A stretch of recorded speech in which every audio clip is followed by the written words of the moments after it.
La búsqueda de la belleza es una constante, pero sus ideales son tan maleables como el tiempo.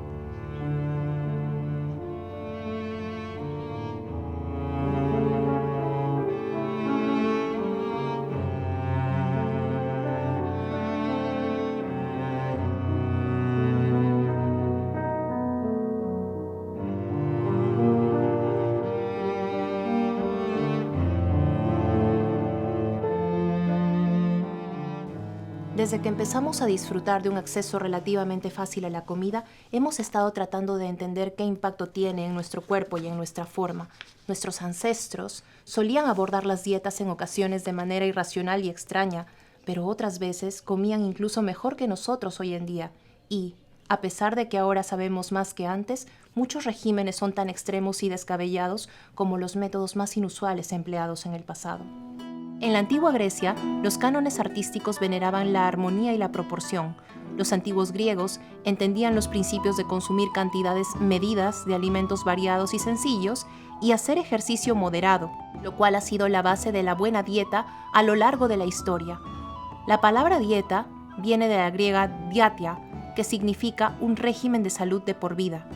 Además, consideraban que mantenerse a régimen era una responsabilidad cívica para asegurar una sociedad sana, y la glotonería era mal vista.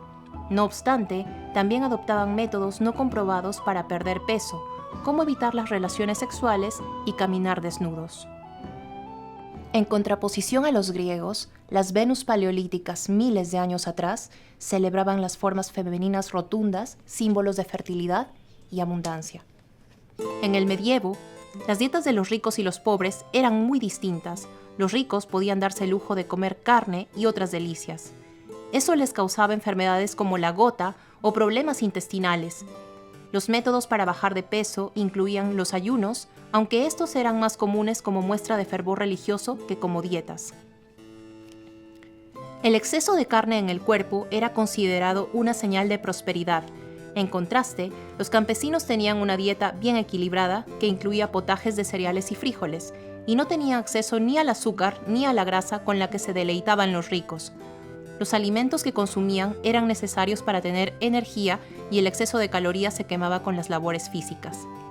Siglos después, concretamente en los siglos XV y XVI, en el Renacimiento, artistas como Rubens inmortalizaron en sus lienzos a mujeres de figuras generosas, cuyas curvas eran celebradas como máxima expresión de gracia.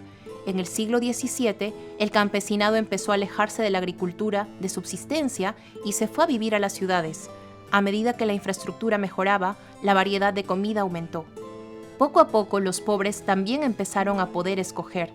Tomar decisiones sobre qué comer dejó de ser un lujo reservado solo para la élite. En el siglo XVIII, el consumo de azúcar se multiplicó por 20 gracias al auge de la comercialización.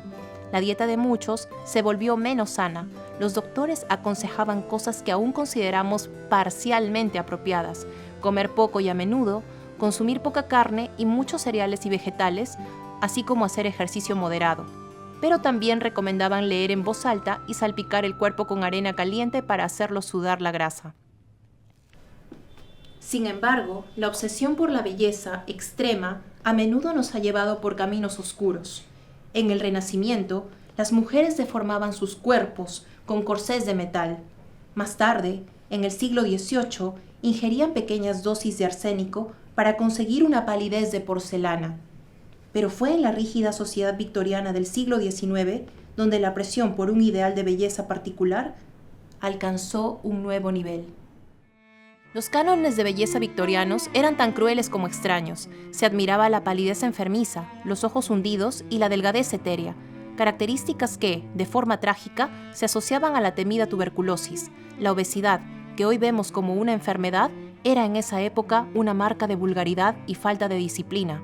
La delgadez no era sinónimo de salud, sino de estatus social, ya que la comida era un lujo, y fue en esta desesperación por imitar la fragilidad que un oscuro remedio prometía lo imposible: las pastillas de gusanos. No era un mito, era un producto real y aterrador. La idea era simple y cruel: ingerir huevos de tenia para que el parásito creciera en el intestino y se alimentara de los nutrientes, dejando a su huésped delgado y consumido. Trágicamente, este ciclo de ideales enfermizos no terminaría con la era victoriana, sino que resurgiría una y otra vez. En los años 1900, las drogas eran un buen negocio. Las curas milagrosas eran ofrecidas como reemplazo de una dieta sensata. Tenían nombres llamativos, como las píldoras elegantes de Gordon, Slim o Corpulent. Muchas de estas drogas eran laxantes, y la mayoría, aunque no todas, eran inofensivas, aunque efectivamente causaban una pérdida de peso, pero con efectos secundarios peligrosos. Entre ellas estaba el químico industrial dinitrofenol, que hace que la temperatura del cuerpo suba y puede causar ceguera. Drogas con base de extracto de tiroides aumentan el ritmo a que el cuerpo quema energía, pero puede causar problemas del corazón. Se reportaron muertes a causa de ambas. En los años 20, el gobierno de Estados Unidos se empezó a preocupar por una posible manía de adelgazar y la influencia que las celebridades tenían sobre lo que los jóvenes escogían para alimentarse.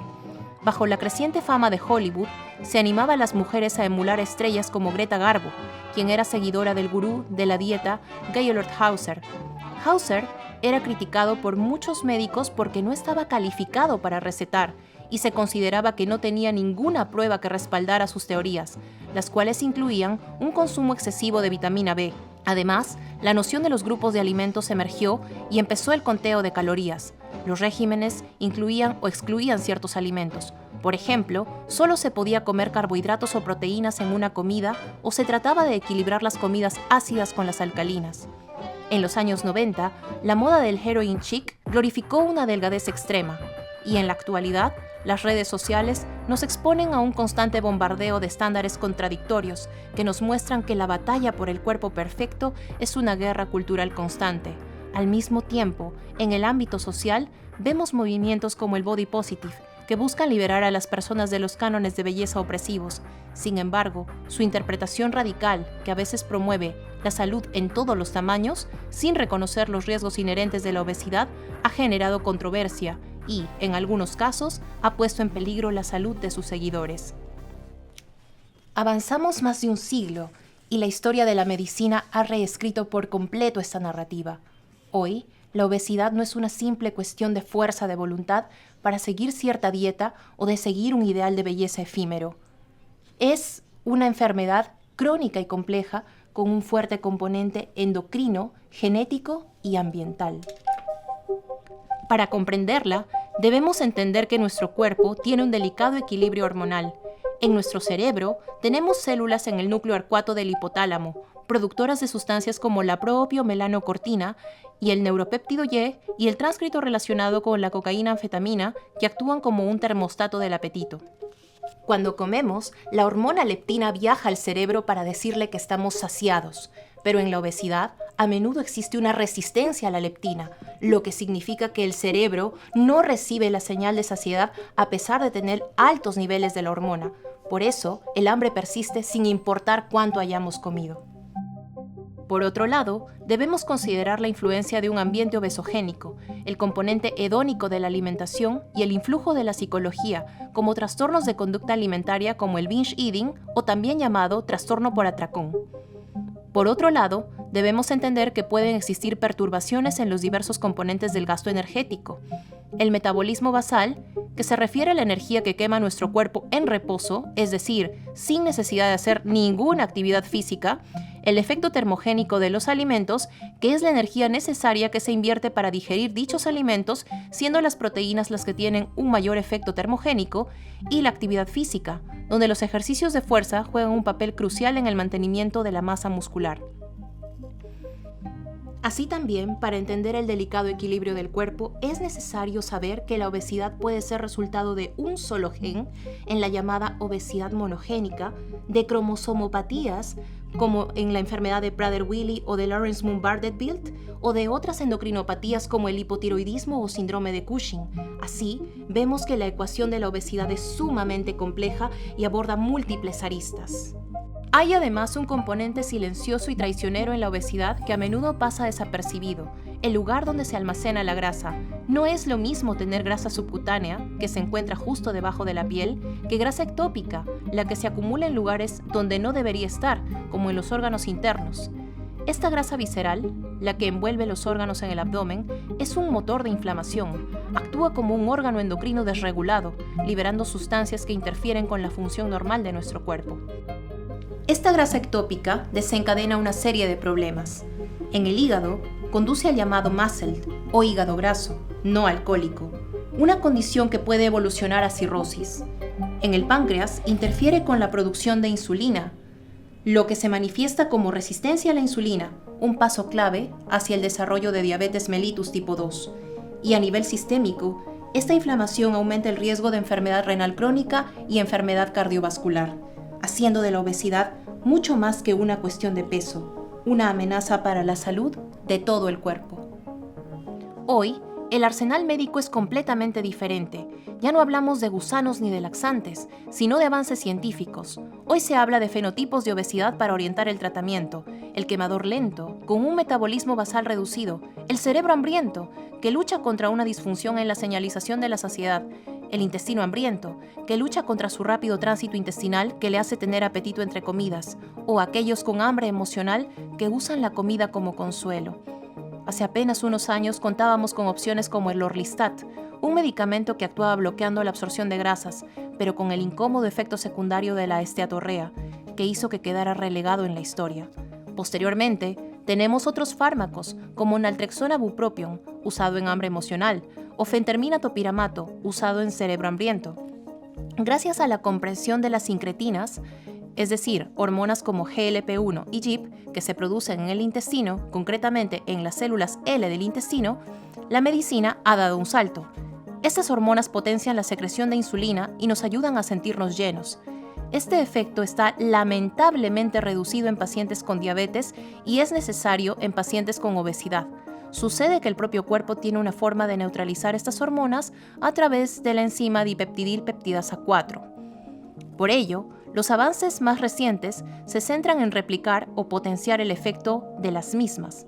Fármacos como semaglutide, un análogo de GLP-1, o el más reciente tirzepatide, que combina los efectos de GLP-1 y GIP, nos permiten modular el apetito de forma más fisiológica.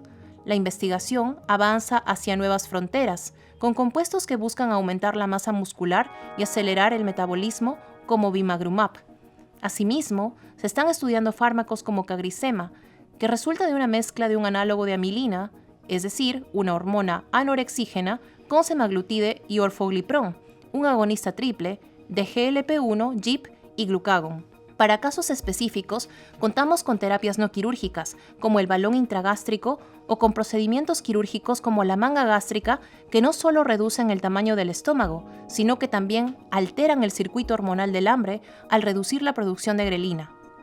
Sin embargo, estos procedimientos no están exentos de riesgos, como condenar al paciente a una desnutrición crónica, como a la aparición de osteoporosis, que de no manejarse pueden desembocar en un mal final. A pesar de todos estos avances, debemos ser realistas. No existe una cura definitiva y la reganancia de peso es un problema común que resalta la naturaleza crónica de la enfermedad. Si la historia nos enseña algo, es que la ciencia nunca se detiene.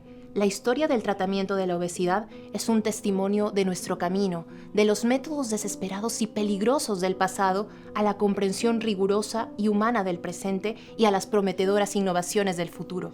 En cada paso hemos aprendido una lección crucial. El cuerpo no es un enemigo a someter a ideales estéticos pasajeros, sino un sistema complejo a entender y cuidar. La obesidad no es un fracaso personal, sino una enfermedad que requiere respeto, comprensión y ciencia. Así termina un capítulo más de The Hormonicum Codex. Si esta exploración ha resonado contigo, suscríbete para continuar descifrando los misterios de la mariposa secreta, porque aquí la ciencia se viste de mito y la salud se convierte en poesía.